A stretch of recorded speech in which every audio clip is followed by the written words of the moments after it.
অবশ্যই ট্রাম্প নিজের ভুল বুঝতে পারলো যে এই যে এই হামলাটা দেখতেছেন না, যেখানে 252 জন মারা গেছে লেবাননে, এটা তো জাস্ট কথার কথা যে 252 জন মারা গেছে। এই বিল্ডিংয়ের নিচে যে চাপা পড়ে রয়েছে কত মানুষ, সেটা তো ক্যালকুলেট হয় না, এর চেয়ে বেশি মানুষ মারা গেছে। এই যে এই এক সপ্তাহ আগে কয়েকশো বিলিয়ন ডলারের অস্ত্র দিছে, তার ভিতরে 20,000 পিসই হচ্ছে গিয়ে বোমা, তাও কত 1,000 পাউন্ডের বোমা। এই হামলাটার পিছনে ইসরায়েলের চেয়ে আমেরিকার ভূমিকা বেশি, এটা জানেন আপনি?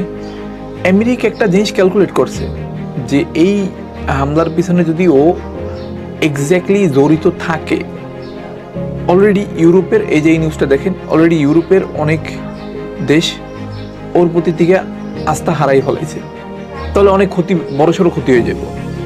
এর জন্য ও করতেছে কি, ইসরায়েলের মাধ্যমে এখন হামলা করতেছে। মানে এখন আর ও সরাসরি হামলা করবে না, ইসরায়েলের মাধ্যমে হামলা করাইবো।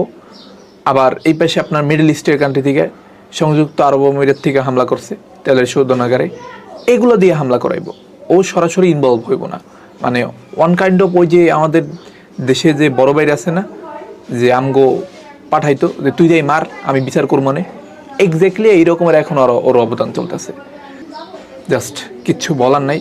যদি আপনার কোনো কিছু বলার থাকে তাহলে অবশ্যই কমেন্ট বক্সে জানাবেন। থ্যাংক ইউ সো মাচ ভিডিওটা দেখার জন্য। আল্লাহ হাফেজ।